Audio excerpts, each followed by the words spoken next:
chapter 79, The Bill, a Father.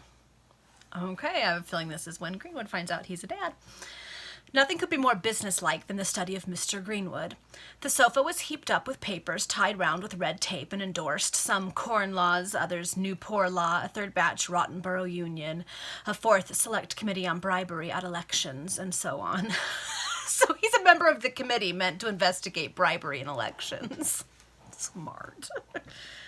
Piles of letters lay upon one table, piles of newspapers upon another, and a number of reports of various committees of the House of Commons, easily recognized by their unwieldy shapes and blue covers, was heaped up on the chiffonier between the windows. The writing table was also arranged with a view to effect, in the manner described upon a former occasion, and in his armchair lounged Mr. Greenwood, pleasantly engaged in perusing the daily newspaper, which contained the oration that he had delivered in the House on the preceding evening. It was about 3 o'clock in the afternoon. Mr. Greenwood had risen late, for the House had not separated until 2:30 in the morning, and the member for Rottenborough was a man of too decidedly business habits to leave his post in the middle of a debate. Le Fleur entered and announced Sir Rupert Harborough. "I have called about that bill again," said the baronet. "When it came due at the end of March, we renewed it for 4 months. It will be due again tomorrow." "I am aware of it," said Greenwood. "What do you propose to do?" "I am in no condition to pay it," answered the baronet.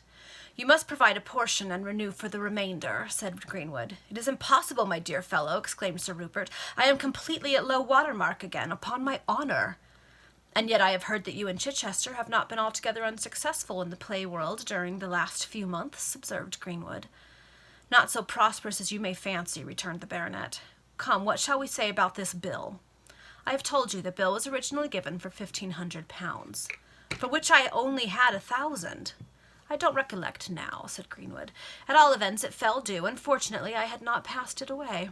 "Of course not. You promised to retain it in your portfolio." "I do not recollect. You could not pay it, and I agreed to renew it, on condition of making it 1,600, said the baronet. "I do not recollect," observed Greenwood again. Oh, the response of the guilty who are trying to elude any kind of commitment. "I don't remember. I don't know what we're talking about." "Now you come to me and tell me that you can do nothing towards it. Things cannot go on so." "But you knew very well, Greenwood, when you took it, that the day of payment might be rather distant." "I don't recollect. And you must bring me the 600, and I will renew for the 1,000, without interest, there." "And where the devil am I to find £600 on a sudden like this?" exclaimed Sir Rupert. "I am sure I am not aware of your private resources, my good sir," answered Greenwood coolly. "You must be well aware that I cannot afford to remain without my money in this manner, and since it would appear you do not wish Lord Tremorden to know that you have not paid the acceptance which he so kindly lent you—" "Lent me?" said Sir Rupert, now really alarmed. "Of course, he could not possibly have owed you the amount." "Greenwood, what do you mean by this?" cried the baronet. "Upon my honour, one would almost suppose that you had forgotten the real nature of the transaction." "No, he's pretending so he can turn it into something different." "Possibly I may not recall to mind some of the minor details. One thing is, however, certain. I have in my possession a bill bearing your endorsement and accepted by Lord Tremorden for £1,600, and I offer you the most easy term I can think of for its payment." "Greenwood, you cannot have forgotten—" "Forgotten what?" "Forgotten that the acceptance, well, is not Lord Tremorden's." "The acceptance not Lord Tremorden's?" cried Mr. Greenwood, affecting to be quite confounded by this statement. "Certainly not," answered the baronet. "You yourself suggested to me—" "I suggested!" cried Greenwood, now pretending indignation. "Sir Rupert Harborough, what are you aiming at? To what point would you arrive?" "Oh, if I were not in the power of this man," thought the baronet, actually grinding his teeth with rage. But suppressing his feelings, he said, "My dear Greenwood, renew this bill for 4 months more, and it shall be paid at maturity." "No, Sir Rupert Harborough," replied the capitalist, who had not failed to notice the emotions of concentrated rage which filled the mind of the baronet. "I am decided. Give me £600, and I renew for the 1,000. Otherwise—" "Otherwise," repeated Sir Rupert mechanically. "I shall pay the bill into my bankers this afternoon, and it will be presented for payment at Lord Tremorden's agent tomorrow morning." "You would not wish to ruin me, Greenwood?" "Such a course will not ruin you. Lord Tremorden will of course honour his acceptance." "Greenwood, you drive me mad." I'm really very sorry to hear it, but if everyone who would not meet his bills were driven mad by being asked for payment of them, every third house in the street would become like an asylum. You can spare your raillery, Mr. Greenwood, said the baronet. Do you wish to have me transported? Certainly not. I want a proper settlement in this respect.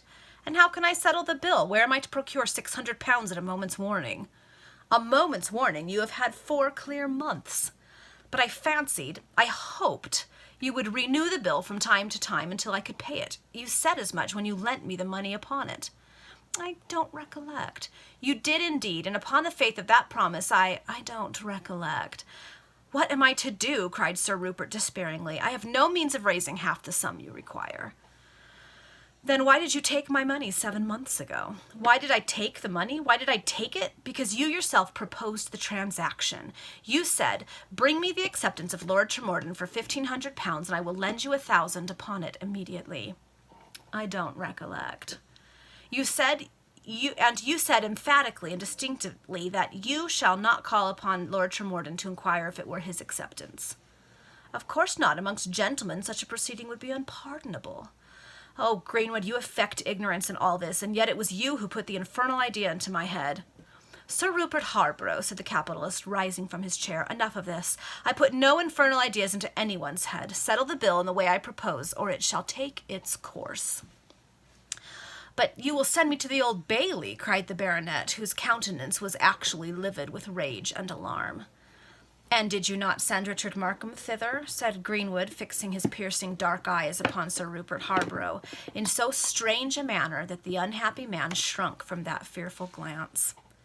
But what matters that to you? Cried the baronet. In one word, will you ruin me, or will you give me time to pay this accursed bill? I have stated my conditions. I will not depart from them, replied Greenwood in a determined manner.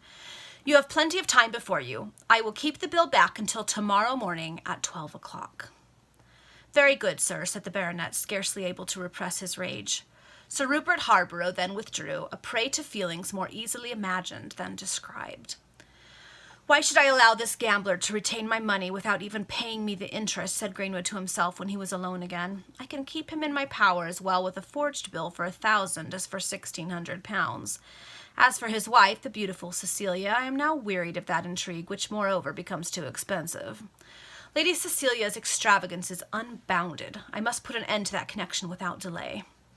Lafleur entered the room at this moment and said, A female, sir, desires to see you upon particular business.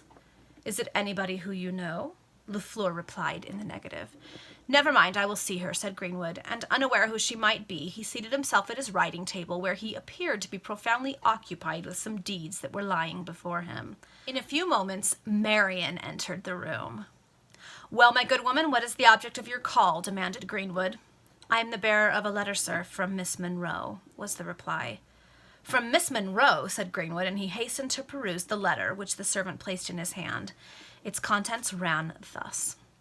You are the father of a boy.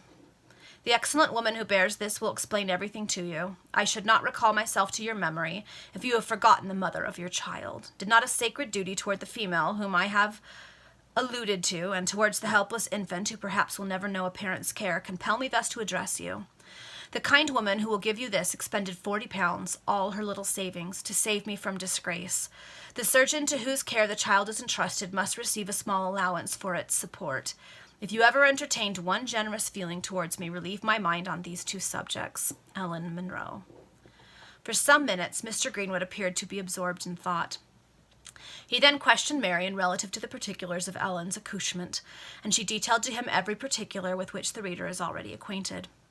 You manage the matter admirably, said Mr. Greenwood. There are 2 points to which Miss Monroe directs my attention in this note. In the first place, she speaks of your most disinterested services. Accept this as a trifling mark of my gratitude, and he placed 6 banknotes for £10 each in Marian's hand. I do not desire any remuneration, sir, said the kind-hearted woman. I will take my £40, but the other 2 notes I must beg to return. No, keep them, exclaimed Mr. Greenwood. I thank you, sir, most sincerely, said the servant, but I would rather not. I rendered Miss Monroe that service which one female should afford to another in such a case, and I cannot think of accepting any recompense. With these words she laid 2 of the notes upon the table. You are really a most extraordinary woman, cried Greenwood, who was perfectly astonished at the idea that anyone in her class of life refusing money. Will you not permit me to offer you a ring, a watch, or some trinket? No, sir, replied Marian with severe firmness of tone and manner. Miss Monroe is so kind, so good, so gentle, I would go to the end of the world to serve her. Well, you must have your own way, said Mr. Greenwood. The next point is in Miss Monroe's letter is a provision for her child. What sum do you suppose would content the surgeon and his wife who have taken care of it? They are poor people, sir, struggling against difficulties and having their way to make in the world. Suppose we say £40 a year for the present, interrupted Greenwood. Oh, sir, that will be ample, exclaimed Marian, and Miss Monroe will be so rejoiced. Ah, sir, what consolation to the poor young lady. What is the address of the surgeon? Demanded Mr. Greenwood. Mr. Wentworth, Lower Holloway, was the reply. My servant shall call upon that gentleman this very evening and carry him the first quarter's payment, continued Greenwood. You can say to Miss Monroe, but stay, I will write her a few lines. Oh, do, sir, who knows but it may console her, said the kind-hearted Marian. Mr. Greenwood wrote as follows. Your wishes are attended to on every point. The existence of the child need never be known to either Mr. Monroe or Mr. Richard Markham. Keep faithfully all the secrets which are treasured in your bosom, and I will never desert the child. You will watch over its welfare from a distance. Trust to me. You were wrong to hesitate to apply to me. My purse is at all times at your disposal, so long as those secrets remain undivulged. G.M.G. It's gotta be that he's Richard's brother, right? And she would know that because she grew up with them. And that's what he doesn't want her to tell Richard. But it's all gonna come out eventually. You know it is. Marian, prompted by that inherently kind feeling which had influenced her entire conduct towards Ellen, hesitated for a few moments after receiving this letter and seemed anxious to speak. She would have pleaded in behalf of the young mother. She would have implored Greenwood to make her his own in the sight of heaven and acknowledge their child, but her tongue clave to the roof of her mouth, and she at length retired, unable to give utterance to a single word in favor of poor Ellen. As soon as she was gone, Greenwood rang for his faithful French valet. Lefleur, said he, you will take these £10 and proceed without delay to the house of Mr. Wentworth, a surgeon residing in Lower Holloway. You will say to him, the father of the child which was entrusted to you last night in so mysterious a manner will allow you £40 a year for its support. As it grows older and the expenses it incurs increase, this allowance will be proportionately increased. But should you endeavor to find out who are the parents of that child, it will instantly be removed to the care of others who may possess less curious dispositions. You will pay him those £10. You will tell him that every 3 months you will call with a similar sum, and you will see the child. Remember, you will see the child. If it have any peculiar marks about it, notice that mark. At all events, study it well, that you may know it again. You will moreover direct that its Christian name be Richard. Its surname is immaterial. In a word, you will neither say nor do a whit more or less than I have told you. I understand, sir, said Lefleur. Any further commands? No, not at present. Be cautious how you conduct this business. It is delicate. You may depend upon me, sir. And Lefleur retired. Thus far it is well, said Greenwood to himself when he was alone again. I am relieved of the subject of frequent annoying reflections and suspense. Ellen's shame is unknown to those from whom I was most anxious it should be concealed. It can never transpire now. The clock struck 6, and Mr. Greenwood repaired to his dressing-room to arrange his toilette for dinner. Okay, he even asked that the kid be named Richard. It's got to be that this is Eugene. It has to be. Which part of me is like, yay, we're going to figure it out. But part of me is like, dang it, Richard's brother's a horrible person. Okay, we'll see what happens in the next chapter.